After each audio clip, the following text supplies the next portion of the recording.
Olá pessoal, para quem não me conhece, eu sou o professor Marcos Seslak, sou doutorando em Ciências Sociais Aplicadas, mestre em Desenvolvimento Comunitário.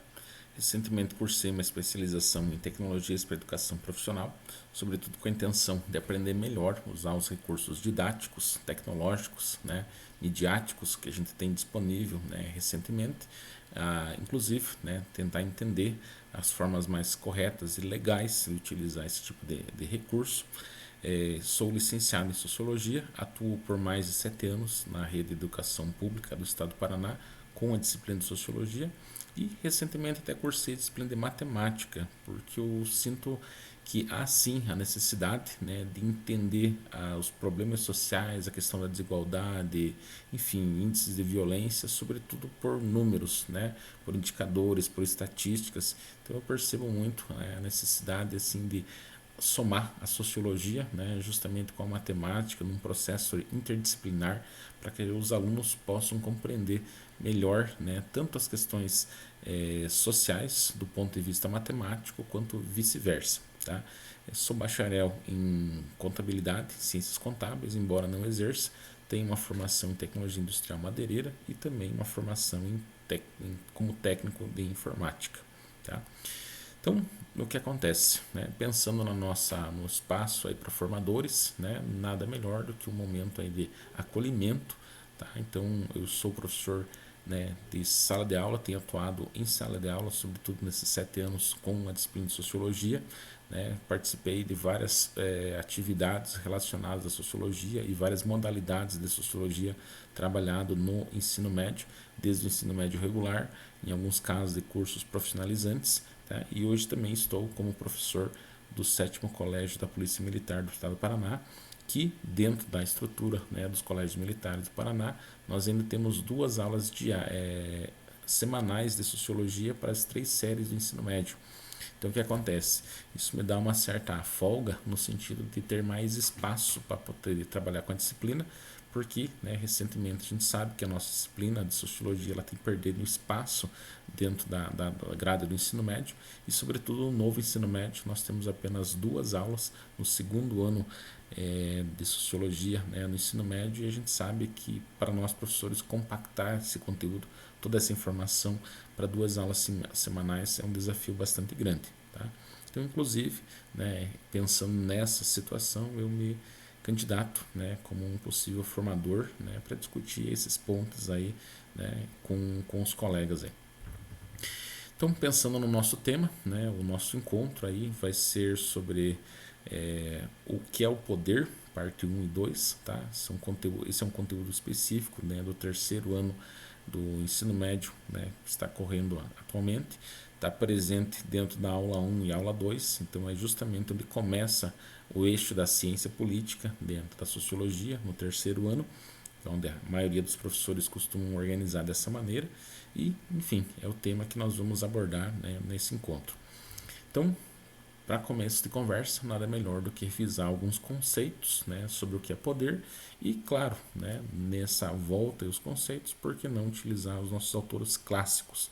A começar aí pelo alemão sociólogo Max Weber, jurista, economista, que entende justamente que o poder é um conceito amorfo, que é um conceito de difícil definição, não tem uma forma específica, ele tem uma generalidade muito grande. Tá? Entretanto, a gente consegue perceber sim a existência do poder em sociedade, certo? Então, segundo Max Weber, o poder está relacionado à dominação, à influência, à capacidade de um indivíduo dominar outro indivíduo, ou um indivíduo dominar um grupo de indivíduos, uma sociedade, e vice-versa, existindo 3 tipos ideais desse exercício. Primeira delas, o poder tradicional, tá? Aquele poder herdado em função aí das tradições, da sucessão familiar, de reis passando poder para príncipes, pais passando poder para filhos, tá? Ou exercendo essa dominação sobre filhos, o próprio poder eventualmente de professores sobre os seus alunos em função de uma tradição. Tá? Então esse é um tipo de poder muito comum, presente ainda muito em sociedade, tá? Que eventualmente nós conseguimos contextualizar e verificar em vários espaços a existência desse poder. O segundo forma de poder, né, é o poder carismático, na visão de Max Weber, que é sobretudo quando o indivíduo, né, muitas vezes líder, representante político, enfim, né, alguém que tem um certo prestígio, ele acaba utilizando muito bem as suas ideias, a difusão, né, das suas intenções, da sua fala, né, ele consegue arrastar muitas vezes multidões, né, em função das ideias, das causas que esse indivíduo acaba defendendo, então ele consegue utilizar muito bem o carisma como uma forma de influenciar outras pessoas. E nós temos, por fim, o poder racional legal, que é aquele poder estabelecido, né, pela terceira visão aí do Weber, que é aquele poder justamente criado de forma racional, legal, um poder que foi discutido, né, em sociedade, quem comandaria, como dominaria, como influenciaria, por qual período, né, esse poder estaria presente, estaria sendo válido, e esse é o caso mais comum, né, sobretudo no ambiente político, né, quando nós delegamos, geralmente por 4 anos, né, a autoridade para que representantes políticos exerçam, né, o seu papel dentro das esferas estaduais, federais e municipais, e eles tenham sim, né, um poder respaldado legalmente para poder tomar decisões por nós. Ok? Complementando essa lógica, né, a nossa relação, as nossas relações são marcadas pelo poder das formas mais simples, né, entre dois indivíduos ou mais, ou mesmo, né, na relação entre países, entre empresas, entre organizações, né, que de alguma forma envolve um grande grupo de pessoas. Desse modo, né, o poder são meios de tentar influenciar, tá? Essa palavra é muito importante, tentar influenciar pensamentos, sentimentos, ações de indivíduos que estejam de alguma forma querendo induzir, né, um outro indivíduo a tomar uma determinada decisão, postura, ação por si só. Eu gosto muito da ideia, né, do poder sendo entendido como a capacidade do agente ativo tem sobre o elemento passivo. Trazendo uma definição mais recente, né, um cientista político contemporâneo, Norberto Bobbio, ele entende que o poder é a capacidade ou a possibilidade de agir, de produzir efeitos, e tanto pode ser referido a indivíduos ou a grupos humanos, né, como pode também ser referido a objetos ou mesmo a fenômenos naturais. Tá? Então, olha que bacana. Norberto Bobbio, um cientista político mais contemporâneo, traz uma definição mais ampla ainda do que é poder. Tá? Percebendo que a existência do poder existe nas relações humanas, né? Na relação eventualmente de objetos, né?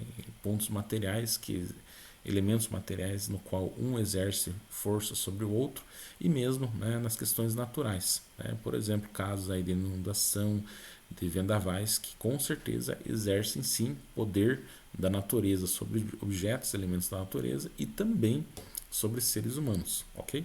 Então, né, o poder nada mais é do que essa tentativa, essa capacidade de exercer uma influência sobre algo ou sobre alguém. Tranquilo até aí?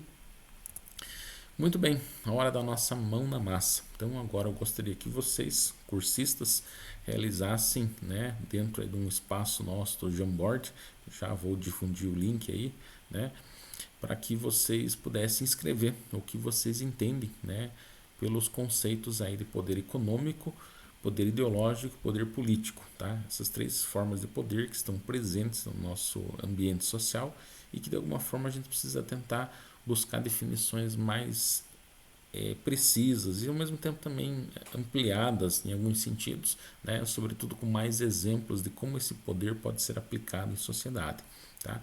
Pessoal, vamos lá então todos, né, para esse link aí no Jamboard, podem acessar ali e colocar as suas ideias da maneira que vocês acharem melhor. Até porque, né, dentro da nossa metodologia ativa, nós vamos justamente realizar essa tempestade de ideias, né, esse brainstorming, onde a gente possa colocar várias definições, várias ideias de poder, e a gente vai alinhando elas melhor umas com as outras, sobretudo, né, para tentar construir uma definições mais elaboradas, mais bem feitas, mais refinadas do ponto de vista, né, sociológico, tá? E por que não, dentro das metodologias ativas, né, usar aí a aprendizagem baseada em problemas, tá? Então, por exemplo, pense que nós temos um problema para ser resolvido, que é justamente, né, trazer definições mais exatas, mais bem elaboradas, mais refinadas de poder, tá? Com exemplos mais consistentes que façam mais sentido para os nossos alunos, tá? Então esse é um problema que nós aqui, né, dentro desse grupo de estudos, precisamos resolver, tá?